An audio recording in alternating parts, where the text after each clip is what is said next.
Is the one who discovered the problem. This man asked money from the parent of that boy so that he could help him fast track the 10,000, the GISO 10,000, and the LC1 chairperson.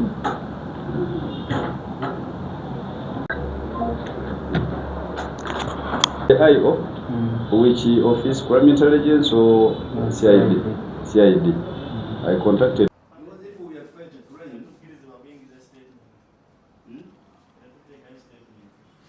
Why don't you go with them?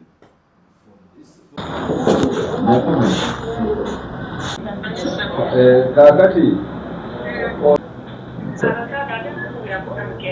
Ekibuuzo nakiguddemu. Ebanguzi zino ziri emitwalo 3. Ezo kyenkoze obuzikujja emitwalo 3 yazimpadde. Nze mugambye oba oyagala nkugendereyo ojja mutwalo 9 gye mitwalo 3 kuba mugambye nti eri mutwalo ne wano mutwalo ne wali gye mitwalo 3. So siri mukozi wa nnira nze katojja ziri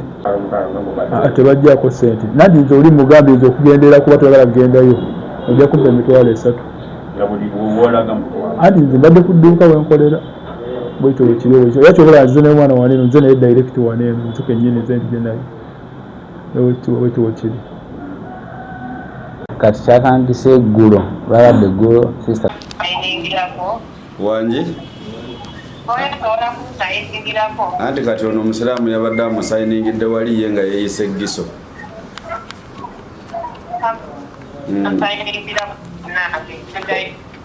Kati omwana aweze emyaka emeka ono? Omwana yazaalibwa 28 ogw'okumeka? Kati aweze emyaka egyo 18. Simanya nti kati ono Haji sente ze bamuwadde ate bwe bakozesezzaako wawadde omuwadde mmeka? Halo? Halo? Wangi? Nyabo? Halo? Halo? Chawadde twabadde eggulo stamp nangamba agenda awo nensangawo mukyala nga noonye stamp nze nange mbadde kimanyi nti kale stamp yokka gye neetaaga kyako okugenda kakati ntuusewo ng'ate omukazi kale ebintu byambuuza ndaba kakati nga nange ate eri kali akabaluwa kabadde anteereddeko nga sinakatunulamu yadde nga ndowooza bibyo kakati nebambuuza emyaka gyange wenazaalibwa kakati ate wenazaalibwa nze nenjogerawo ng'ate omukazi aŋŋamba byanga sibitegeera wefuluma buto ŋŋendewo omusajja mubuuze omukazi ajja ambuuza soko jjola olabe naŋŋamba agumugamba akuteereko stamp ekyo ekibadde mbadde mazozi emitwalo 3 nga naye azirina kati nga amaze okukolako ebintu byobakatana ebintu abadde ebiri kyako ebintu abadde abikoze nga twetaaga just stamp awo nzireyo eri ku nnira nange andeesewo bulesi nti nno jantugende ewadde yala singa simanyi kyakolawo kakati naŋŋamba genda wali eri bakuteereko stamp ku gundi ani abadde akuleze seeka yakuleze wano wadadisi ekigendererwa kyabadde kya nini namba mbadde maze omuwa ssente kati nga ssente yagamba nti zaaki ezo ssente zomuwadde zerebye ebintu ebyo like okunkolako okukola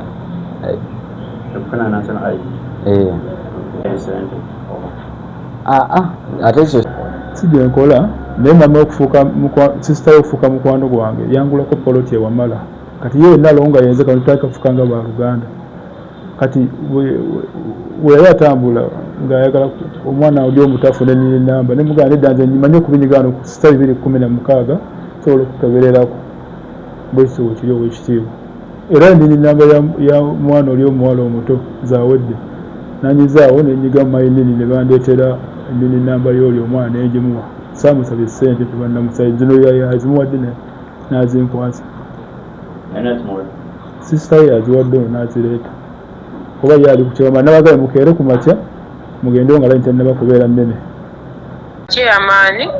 nga kuliko Giso ne Diso kuba yangambye byonna bigenda kugada agambye giba mitwalo ena oba ena kitundu nemugamba nina mitwalo 3 nga Diso agenda kumuwaako omutwalo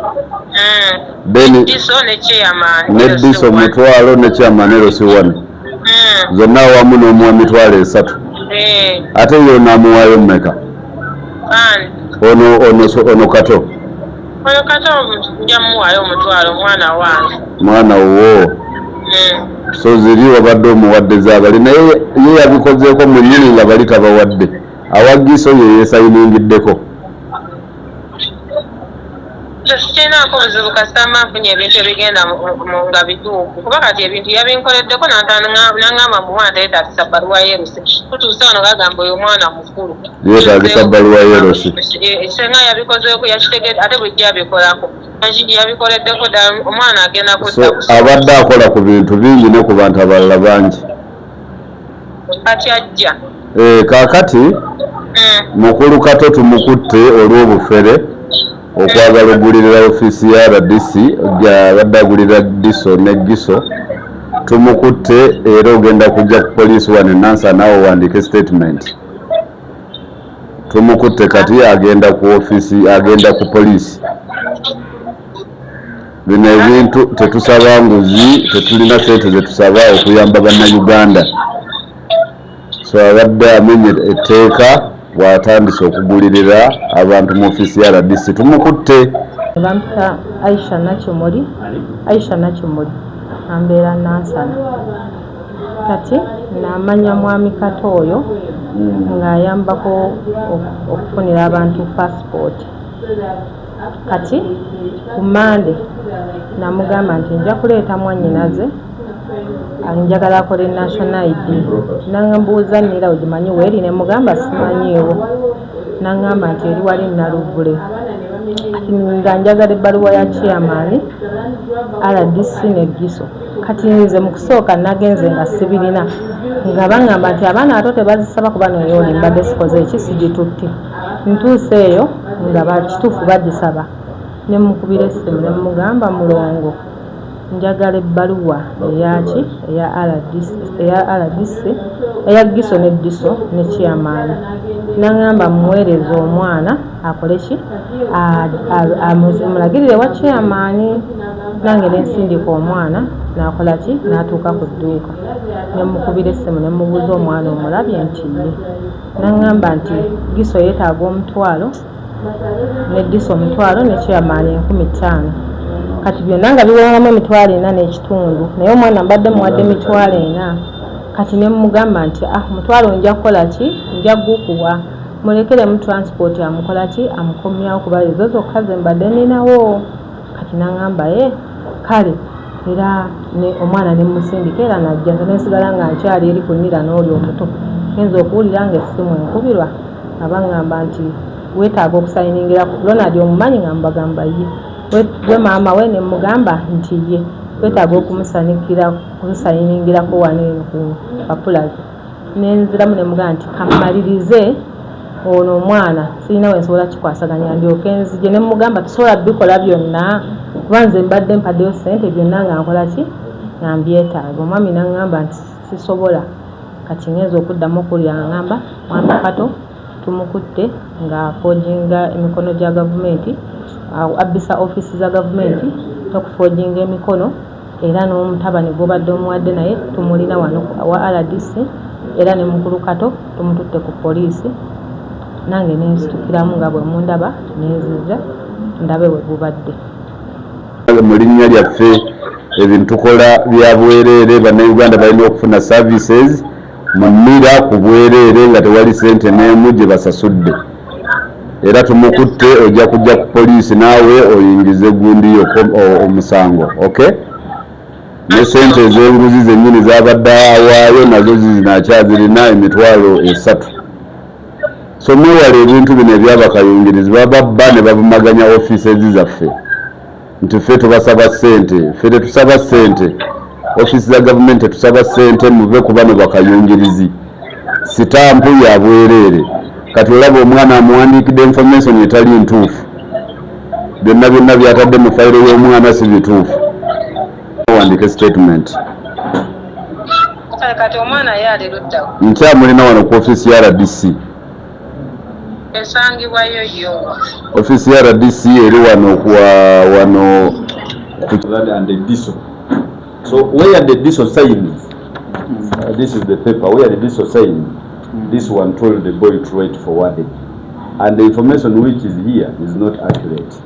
But for me, I had already pocketed the 30,000 to give our offices, and then the balance, actually for him was going to be appreciated by the mother after doing for them this. Actually handing him over to me. For father. Bagala kuyiya kati cyane wayitira mu linya lya RDC otandise okujja ku bantu sente omwana gujja ku sente mwana muto ebintu ng'ebyo bannabyo tulekera awo tuyiga okukola noonya sente mu bulungi genda ofuna omulimu gw'okola onoonye sente ffe twaliko bintu byekyayina twalibalamu twayira nti omuntu olina kukola okubeera obulungi mu bulamu kuba sente ez'ofunye nga tozifunye mu bulungi tosobola wangaala nazo either zijja twala bulamu bwo eziba tezitutte bulamu bwo nawe ojja kukomekera nga tolina kyozifunyemu muliko okukola musobole okubeerawo obulungi ezo si nnungi n'akatono baabo obalabalamu omwana oyo muto nnyo ate omusajja oyo muntu mukulu tasaanye kukola kintu ekyo obalabalamu ebintu ebyo wangi bantu bangi babanyigiriza ne batasobola kuvaayo olw'abansonga zaabwe lwansonga baba tebalina buumi bumala naye ate omwana bw'avaayo ne yeekubira omulanga ensonga ezo gavumenti esaanye ezikoleko. So olwaleero tukutte omwami omufere abadde ajja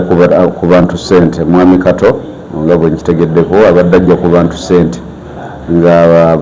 abakolera ebiwandiiko ebikyamu bye bamala ne batwala ku nnira bafune nini namba. So olwaleero wakwatiddwa wagezezzaako okujja wano ng'alimbalimba nti omwana oyo gwaleese wano mwana wa mwennyina naye ate omwana nga byatugamba tebikwatagana na mwami Kato byatugamba. Omwana yatubuulidde tebakutte emitwalo 3 ne bagiwa mwami Kato, omutwalo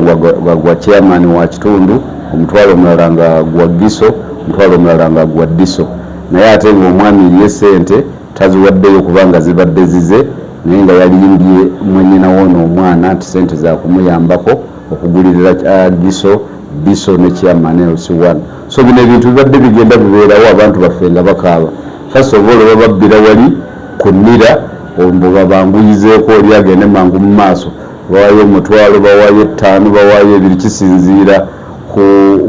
ku sente ze baba bakusabye. So twagala okubuulirira bantu baffe abanansana municipality ne bannayuganda nti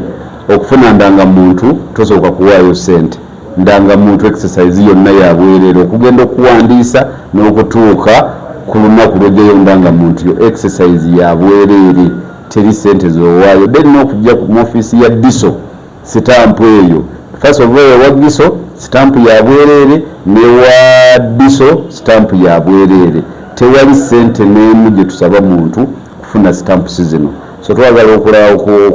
okubuusa abantu baffe nti tokkirizibwa kukuggyako sente era nebaza omwana oyo atubuulidde amazima ne sisita w'omwana amaze n'ambuulira story yonna nga bwebadde kubanga omusajja mwennyini yamusabye sente nti agenda zikozesa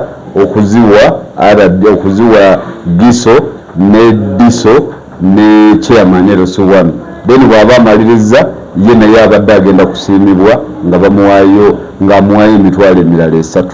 So kirungi tumukutte tumugenda kumugulako omusango omusango gwa impersonation or extortion. Comrade Namal, he has extorted, yes. So tumukwasiza police okwongera ogenda mu maaso n'okumubuulirizaako kubanga nkitegeddeko si gwe gusoose abadde akikola ku bantu bangi wano mu Nansana.